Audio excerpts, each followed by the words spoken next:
ખોટા બહુરૂપિયો આવીને સોશિયલ મીડિયાના માધ્યમથી ભ્રમિત કરવાનું કામ કરતા હોય એવા લોકોને તમે મારી વાઘોડિયાની ભોળી અને પ્રેમી જનતા છે એનો દુરુપયોગ કોઈ ના કરી જાય એટલા માટે થઈને આજે આ વાતનો ઉલ્લેખ કરું છું.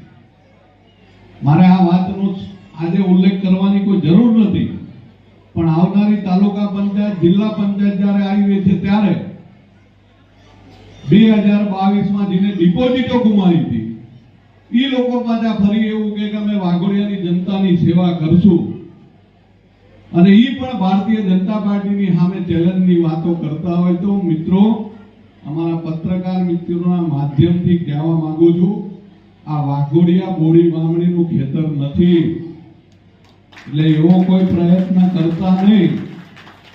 ધર્મેન્દ્રસિંહ વાઘેલા નથી બોલતા, એ માત્ર ને માત્ર મર્યાદામાં છે અને તમે બધાએ મને જે પ્રેમ આપ્યો છે એની મર્યાદા રાખો છો.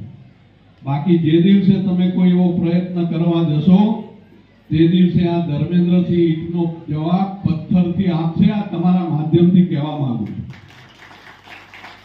કોઈની પણ તાકાત નથી કે અમારા વાઘોડિયા વિધાનસભાની કોઈ પણ રૂપિયા આવે તો એની વાતોમાં ના આવતા અને આવનારી તાલુકા પંચાયત જિલ્લા પંચાયતની અંદર કોઈ પણ બહુ રૂપિયા આવે તો એને આપણા ગામમાં પ્રવેશ કરવા ના દેતા અને એને જૂતાનો હાર પહેરાવીને રવાના કરજો કે અમારા ગામમાં તમારી કોઈ જરૂર નથી અને કોઈથી ગભરાતા નહીં. હું ધારાસભ્ય નહીં, તમે બધા ધારાસભ્ય છો.